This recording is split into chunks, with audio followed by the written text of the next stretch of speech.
nakalimutan. Pagbalik sa Manila, ako ay nananabik. Mabaliw-baliw ako sa kanyang mga halik.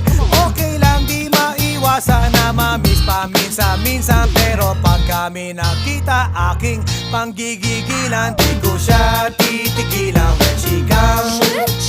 Di ko siya titigilan when she comes. Di ko siya titigilan, di ko siya titigilan, di ko siya titigilan when she comes. Kay ganda ng aming samahan at walang nanlalamig. Mas pa sa mag-asawa